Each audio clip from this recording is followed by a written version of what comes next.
welcome to an Eyes Open Network news report. We have ourselves some more false flag potential in the Middle East and with Russia. It seems that the U.S. things are heating up between the U.S. and Russia and the U.S. and Iran. Buckle up, folks. It's going to get interesting. Apparently, Iran has flown a drone over a U.S. aircraft carrier. They have a surveillance drone that took photographs, very clear photographs of the naval, part of a naval drill. They got close enough to the aircraft carrier to take very clear pictures in the Persian Gulf, and they were undetected by the U.S. Navy's Fifth Fleet. So, very, very interesting that the Iranians are doing testing to prove that they have the capacity to spy on their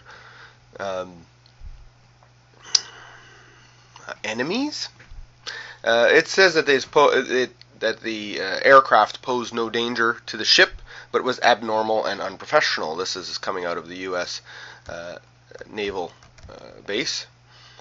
They also have stated that, or Iran has stated that, this drone give them the ability to see what their an opposing naval force's arsenal would look like, and that's what they have had the ability to do. The U.S. has been spending time in this area, the Persian Gulf, and in the Strait of Hormuz, as Iran has been thought to be testing rockets and all kinds of things that the U.S. has said that they're not supposed to do, because, you know, the U.S. runs the show.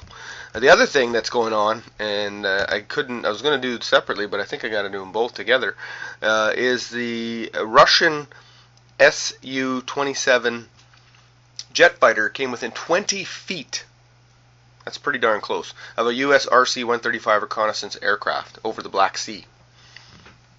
This happened on Monday. And it's just the latest flexing from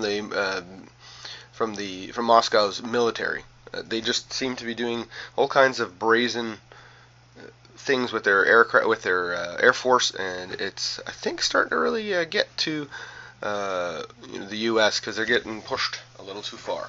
So there's definitely some huge potential for false flag activity here. So much as a little bump with that plane and the other plane and taking down that reconnaissance plane. It could have been, the act of war, and all of a sudden where things just take off from there. Because make no bones about it, once there's a specific flashpoint, all bets are off, and who knows what the U.S. is going to do.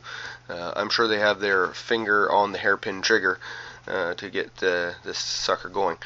The defense officials said that this Russian fighter flew alongside their electronic intelligence gathering aircraft, and then it performed what they described as an aggressive banking turn away from the jet, which it disturbed the controllability of the U.S. aircraft because of the thrust of the fighter jet banking away from the plane. So, other U.S. officials have said that this reconnaissance aircraft was flying 30 miles from the coast, well within the international airspace, and far away from Russian territory. So the Pentagon is meeting with Russia via teleconference or video conference to discuss what's going on there. And it seems that the Russian military provocations are not limited to the U.S. forces. On Tuesday, Japanese defense ministry revealed that the Japanese interceptor jets were scrambled to chase two Russian Tu-95 Bear bombers that approached the northern end of Japan and flew just outside the country's airspace in maneuvers described by analysts as unusually close. So it appears that Russia is going full throttle with the things that they want to do with their aircraft and their military air force. Keep an eye on these two situations in Iran, where they are using drones to spy on the U.S. aircrafts, and the Russians' military air force going rogue all over the planet. Keep an eye on it. False flag alert. Here it is. Eyes Open Network.